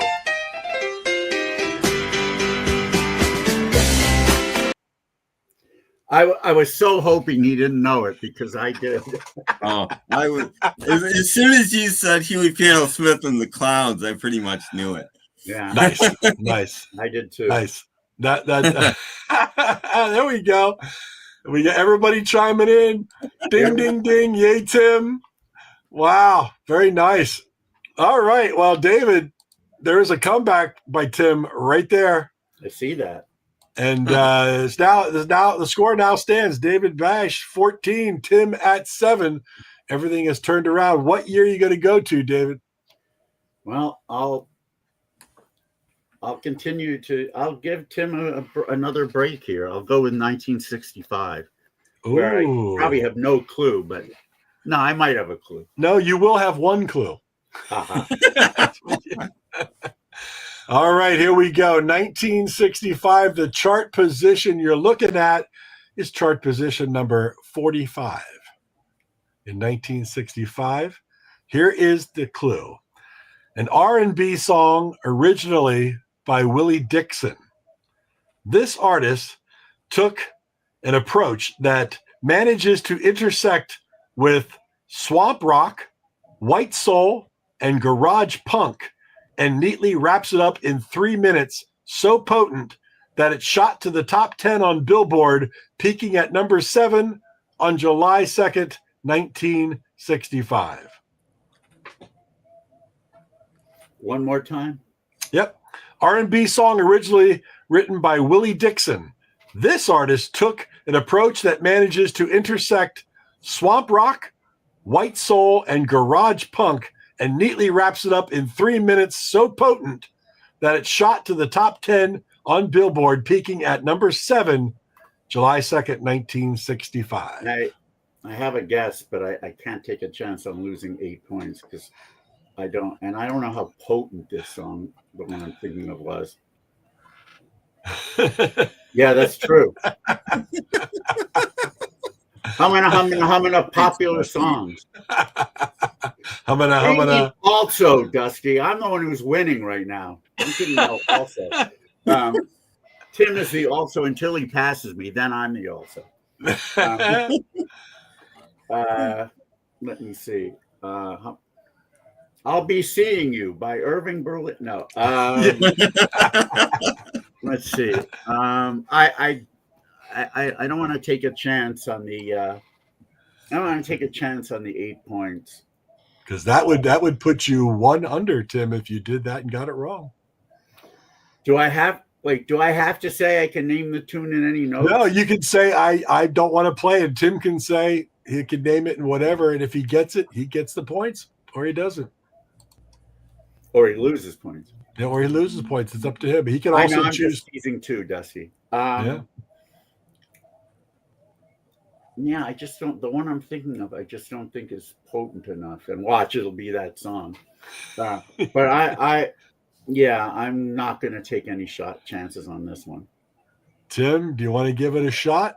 5 seconds for 1 point, 3 seconds for 3 points, 1 second for 5 points. How confident?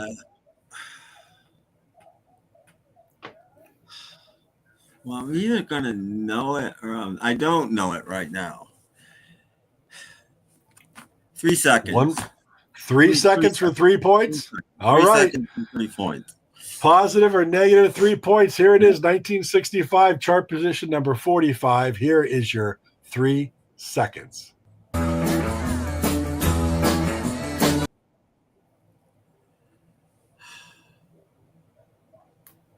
my gosh.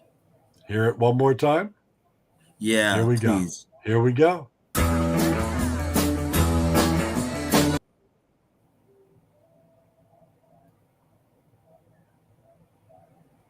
I'm going to take a guess. I'm going to lose points anyway, but I'm pretty sure this is wrong.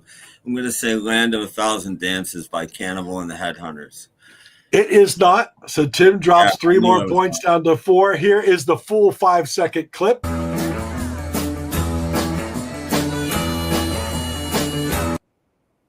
Well, it wasn't the song I'm thinking of, but I'm not sure what. I don't know it either. Gosh. Anybody else know it? But yeah, you're going to know it. Yeah. You're going to know it. But 1965, chart position number 45, the song is The Seventh Son, Johnny Rivers. Yeah. Another Johnny Rivers. Johnny Rivers yet again. Who's Johnny Rivers again? Johnny Rivers night tonight. So Tim drops down to 4, and David still holds strong at 14. At first, I was thinking Treat Her Right by Roy Head, but that's not very potent. Not potent. It is not. That's all right. Hey, but you know what? We still have some years left. There's only a 10-point delta, Tim. You're not out of it by any means. Making Schnee frown somewhere out there. All right. David chose 1965. Tim, it is your choice. We've still got 68 and 69. And 77, right? And 77. I think that's it. 68, 69, and 77, right? Yeah. I'll go 68.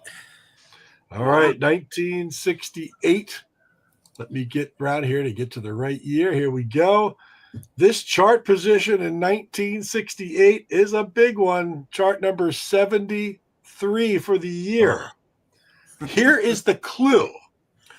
This track, written and composed by Jerry Fuller, was this group's 4th consecutive million-selling gold-certified single to have been produced, composed, and written by Jerry Fuller. No idea who Jerry Fuller is. Chart position number 73. This track, written and composed by Jerry Fuller, was this group's 4th consecutive million-selling gold-certified single to have been produced, composed, and written by Jerry Fuller. So Jerry Fuller had 4 straight million-selling singles for this group. Apparently he did.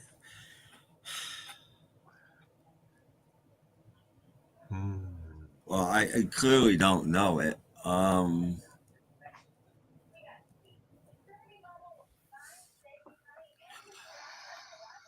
But will you know it with some seconds?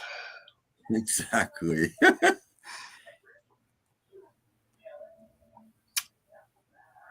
You put the pressure on David. Tim's not going to take a chance, David. Are you going to take a chance?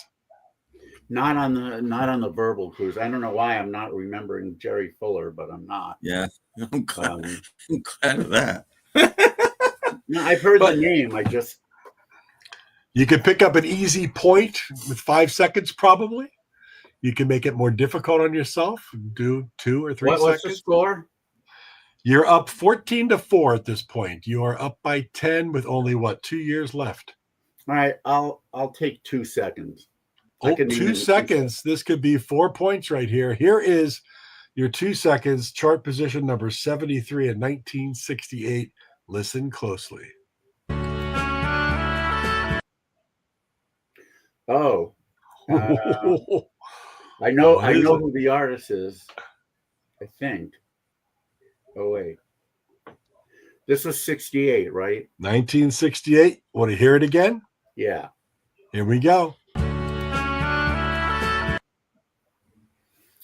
Oh God, I'm stuck between two, but I think This is 4 points to the positive or the I negative. think one of those two are from 1968. So I think all right, I think I'm gonna take a guess here. I believe it's Over You by Gary Puckett and the Union Gap. There's 4 points to David. Over You, Gary Puckett, and the Union Gap. Here's all 5 seconds.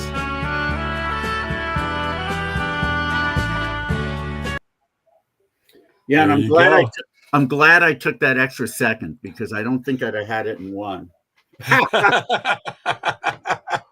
Thank you, Dusty. Oh, that's really good. All right, The other song I thought it might be was Traces by the Classics 4, but I know that's from 1969, so it wasn't going to be. So we've got, what do we got left? 1969 and 1977. Those 2 years. Yeah, And what's the that's score? it. David, you're at 18. Tim is at 4. So David, you have your choice. 1969. Should I play defensively and go for 77? A year Tim is probably knows better than I do. Yes. Or go for 69, which is a year that I might have a good shot at. Yeah, I'll go with 1969. 1969. Here we go. We are down to the final 2 years. This is chart position number 16 in 1969. It's a good chart position. Here is the clue. This song is an appeal for peace and brotherhood, presenting the polarity of love versus fear and the choice to be made between them. It is best remembered for its impassioned plea in the lines of the refrain. Yeah, it's a song that I once bet that old Bruce Grossberg that it made the soul charts. And of course he said, no way did it make the soul charts. And no, it didn't. He was right. But it certainly could have if I got the right song. And I believe I do. I believe it's Get Together by the Youngbloods. Here's 5 seconds of Get Together by the Youngbloods, David Bash.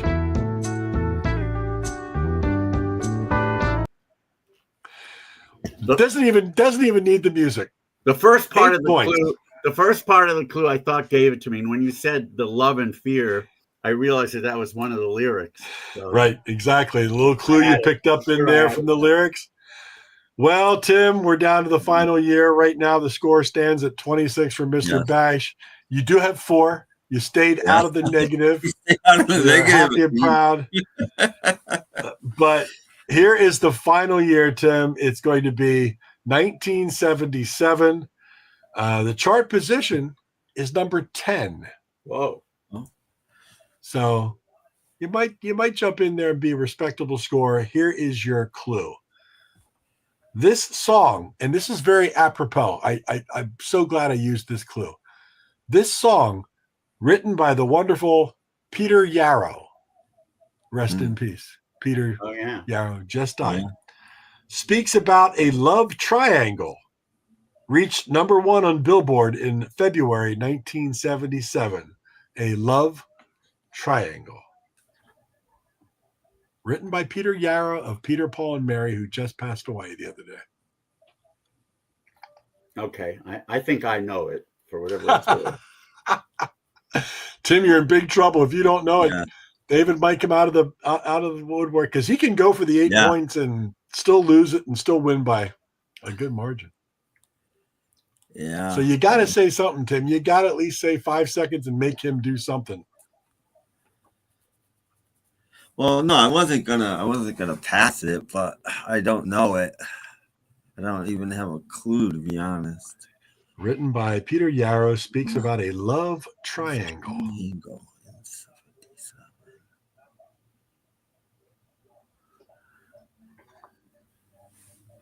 1977. I'm still going to be giving him a chance because I'm going to say I don't want. I'm going to say 3 seconds because I don't want to end up on 0. Oh, good. That's good strategy. Good strategy. Well, David, Tim says he can do it in 3 seconds. Can you beat it? I'm sure I can, but I'm going to let him go for it anyway. All right. I'll text Tim. you. Hold on. Let me just. Well, you can say it afterwards. You can say it afterwards. Yeah, we trust you, David. You don't have to. Because you can actually pick up the 3 points if he gets it wrong. No, that's true. But That's I think true. he's going to get it right. Here we go. What the hell? I just want to prove to you that I know it. But so let me just text it to you, and don't say anything. All right, 1977, Tim. Here it is for 3 points. Wait, hold on. I got. Here's your 3 seconds. He's texting. He must have it right because it's taken him a long time to text. He's getting the name perfect. None. Right, just tell me if I'm right. Yes, you are, David. Okay. All right, Tim. David already knows it. Here's your 3 seconds. Chart position number 10, 1977. Here we go.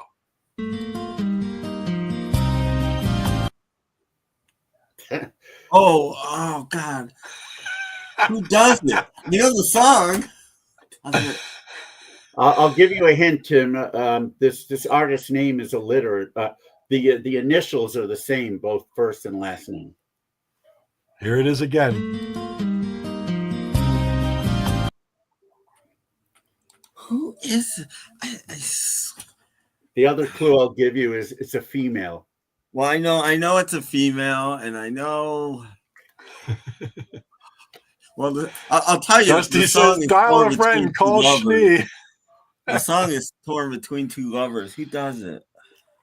Oh, you're so close to adding 3 points, and you're also close to losing 3 points. Yeah, I think I'm gonna lose 3. Yeah, I'm gonna be very angry when you tell me because I'm gonna know. But Yeah. I can. Did you have a Merry Christmas, Tim? While we're talking, did you have a Merry Christmas? Not particularly, but that's okay. Oh, I'm sorry. All right. Yeah. I give up. All right, David.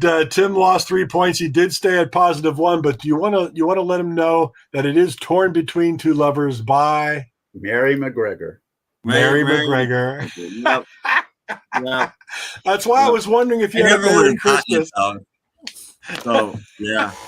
No, you know what? I wouldn't have gotten it by the music. Here's one where I actually would have done better with the verbal clue. Isn't that something? Well, there's your first ever Bash That Tune, which is our version of Name That Tune. David Bash ended up with 26 points. Tim stated the positive with 1. He came out of the gates at -8 right away and had to struggle the whole way to get back to positive. Yeah. But we appreciate you playing along, Tim, because we like to have fun with this kind of stuff. And I appreciate you guys letting me. No, this was fun. Did we like this game? Should we do this in the future again sometime? Good. I like it a lot. Good. But let's get some more people to play. Oh yeah. Well, now that people have seen it and they'll see it in the archives, maybe next time we do it, somebody else will jump in. We can let people know ahead of time if you know a few days before that you have one lined up, then I can tell people we're going to be playing. Yeah, that's great. But well, thanks again, Tim. We appreciate you playing. Okay. We don't have any consolation prizes. We're gonna have to think about consolation. Neither did Stump the Schwab. Neither did Stump the Schwab. Yeah. Game, you went home with like a hot pocket that Schwab took a bite out of. That's what they would always say, which meant you go home with nothing. Basically. Nothing. Yeah, indeed. But you know what? You go home, Tim, knowing that you had a good time here on Material Issues, and that's what it's all about. We appreciate you hanging out with us. Absolutely. Thanks for having me, guys. And Happy New Year. Happy New Year. We'll see you real soon, Tim. We're going to get you out of here. Thank you. Bye. All right. That was fun, and we're at the 2-hour mark. we are at the 2-hour mark, And- so we should probably say good night, all. But if you're watching this, please tell your friends to subscribe at materialissues.com.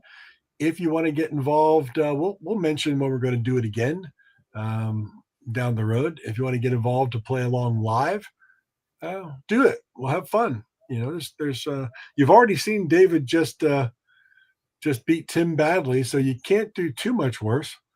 And Tim just dug himself in a hole and had to get out of it, which was pretty good, because at one point he did cut it to what, 7 or 8. No, we were. He was getting close.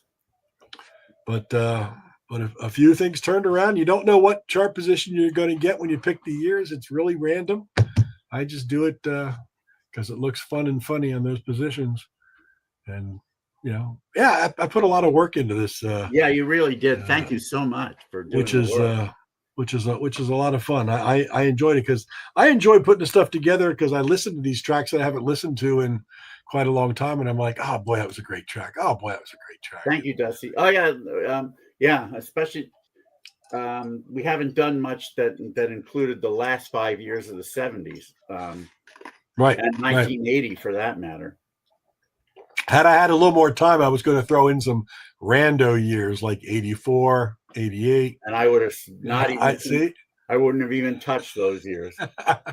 There's very little I know that was on the radio on the charts from those years. But it's good. We're having a good time. So I think that wraps it up for this week. What do we have going on? What do we got next? What's next? You know what? I have reached out to a lot of people, and I haven't heard back from them yet. So hopefully we'll have some guests to announce. The only thing we can announce right now is that next week, at least this is the plan. Yes. To commit to it. At least the top 25 I have to commit to, because what we'll do is we'll play tracks. I won't play the whole track because it'll take 25 tracks to take forever. But we'll play bits of one song each from my top 25 of 2024 current album. I don't know what they are yet. I have a pretty good idea of some of the top ones, but I'm not sure exactly what position they go in. Yeah. Good one, Paulina. Yes, that's what we're going to do next week. David's top 25 of 2024. We're going to talk about them. We're going to listen to a bit of the clips, and people are going to know what the countdown. Hopefully they'll use it as a shopping list and support the artist. Yeah. Because everything that's on the top 25 is going to be indie. There ain't going to be no Taylor Swift. No. She didn't make top 25 this year? She did not, no. Gosh darn it. She didn't make the top 2,500. Well, actually, I think I can say that with some confidence. Maybe she'd make the top 2,500. Maybe. Yeah, maybe. That's all right. That's a different music for different age group. Absolutely. It's all fine. We all love music. As long as you just love music, that's great. But I do have irons in the fire. For whatever reason, I have not heard back from them. So I get a few things I keep poking, and hopefully one of them will say okay. And that's just what we do. And no Taylor Swift, phooey. And of course, materialissues.com, Spotify playlist to coincide with each episode could be a thing. Yeah. Could be. Not a bad idea. Not a bad idea. I like it. I like that idea. But yeah, if you haven't subscribed, materialissues.com, and all the episodes, 186 of them after tonight. Wow. They're all archived on materialissues.com. We've had so many great guests. 2024 was packed with great guests. A lot of great episodes. If you haven't seen them, go back and watch them again if you feel like it. They're all out there. That's what we love to do. We love to just have this stuff archived for forever and ever, as long as we're around. So we'll see everybody next Wednesday. We're back on Wednesday next week, 6 p.m. Eastern, 3 p.m. Oh, yeah, we are. Right. Pacific, because my basketball schedule this week was a little hectic with Friday, Saturday, Monday, Wednesday, Friday, Saturday, crazy. But Tim, thank you for hanging out with us. Thank you, Tim, as always. So for everybody out there struggling with the fires in California, we're praying for you.